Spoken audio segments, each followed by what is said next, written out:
और अब ये इस दास के माध्यम से सार्वजनिक करवा दिया भगवान ने, क्योंकि अब ये सभी पंथ नष्ट होंगे, इनका अस्तित्व खत्म हो जाएगा कुछ दिनों में। क्योंकि इस बुद्धिमान जनता है, अपने भले बुरे को खूब समझते हैं ये, लेकिन अभी तक इनके न्योना जच्ची है कि ये हमारे जो गुरु हैं ये कति नकली हैं।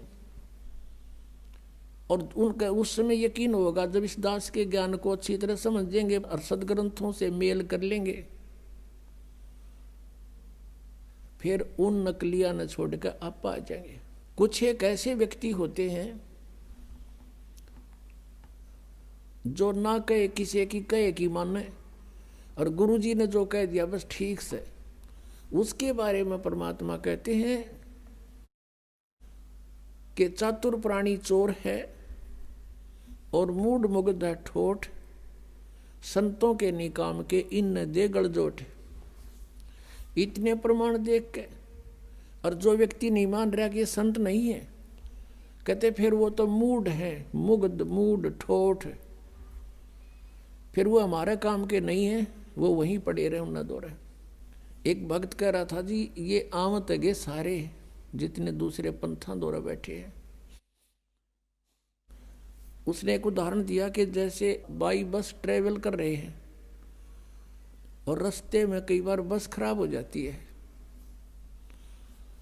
तो कुछ तो बुद्धिमान से जब आइडिया ला लें कि यह खराब होगी, झटकम पटकम होने लाग रही है, जब वह रुक जा और साथ में दूसरी बस आ जाती है, तुरंत उतर कर चढ़ जाते हैं, वह ना देखते कदे किराया दोबारा देना पड़े। कुछ ऐसे होते हैं कि कंडक्टर ड्राइवर ने कह दे भाई गाड़ी खराब होगी, वो उतर के फिर दूसरी में बैठे। और उन्होंने कहता कुछ ऐसे होते हैं फिर भी बैठे रहे, कंडक्टर ड्राइवर के कहे पाछे भी, वह जब उतरेंगे, जब कंडक्टर ड्राइवर भी दूसरी बस में चढ़ लेंगे, वह जब उतरा करें क्या सचमुच ये भी नारा इब्त है। तो कुछ ऐसे हैं जब इनके गुरुजी आते यहाँ तो पलायन कर जाएंगे,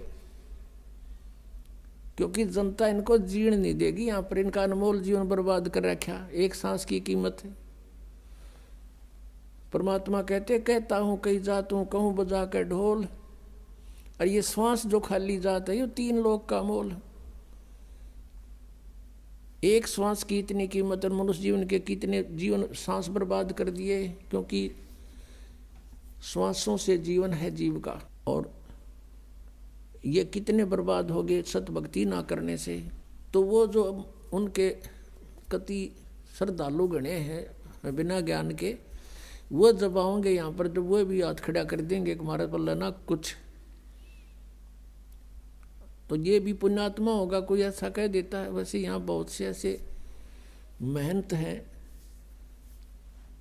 जो बहुत से शिष्य बनाए हुए थे, उनके शिष्यों ने उनसे संपर्क साधा इस ज्ञान से परिचित होकर के, और कहा जी देखो आप भी भगवान के लिए निकले हो और हम भी भगवान के लिए ही आपके अनुयायी बने हैं।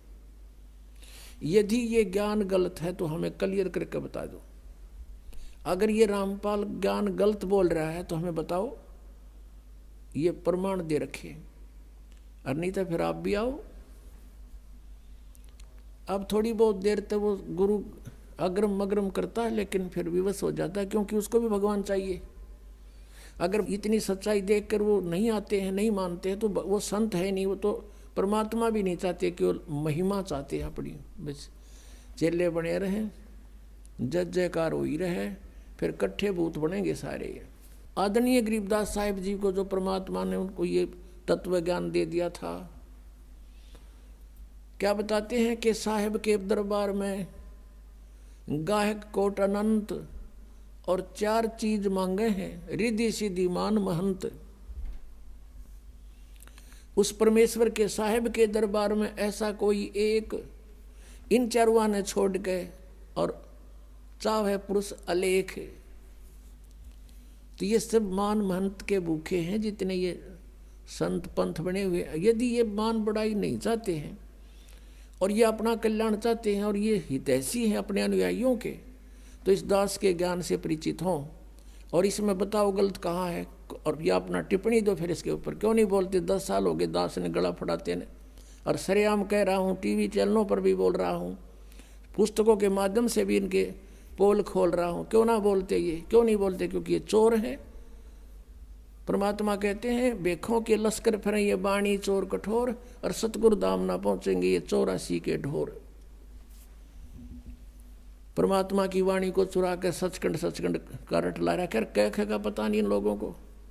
जैसे वेदों को गलत मानने वाला कोई प्राणी नहीं, खासकर हिंदू समाज में। और ये जो राधा स्वामी पंथ है,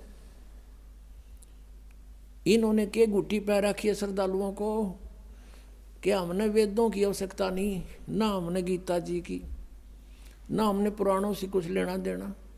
संत जो वाणी बोलते हैं वो फाइनल होती है।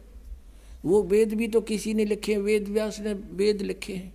अरे वेद व्यास ने वेद लिखे जरूर हैं, लेकिन ये वाणी किसकी है? वेद व्यास राइटर है, जैसे गीता जी का वेद व्यास राइटर है, वक्ता नहीं है। ऐसे ही पुराण लिखी है, तो पुराण जिसने जो बोला वेद व्यास जी ने लिख दिया। जो चारों वेद थे, जो उनका यथार्थ ज्ञान ऋषियों ने घोट रखा था, वो एजिटी उन्होंने लिख दिया परमात्मा से प्राप्त करके, क्योंकि भगवान ने आके ज्ञान दिया था। और ब्रह्मा जी से फिर ये ज्ञान सभी ने प्राप्त किया था। तो उसने केवल लिखा है, लेकिन ये गॉड गिवन है। और ये क्या बताते हैं कि संत जो भी नाम दे दे वो ठीक, उसी से मोक्ष हो जाएगा। और फिर ये भी कहते हैं कि हमने वेदों की जरूरत नहीं है, हमारा तो ज्ञान वेदों से ऊपर का है, वेदों से ऊपर का हमारा ज्ञान है।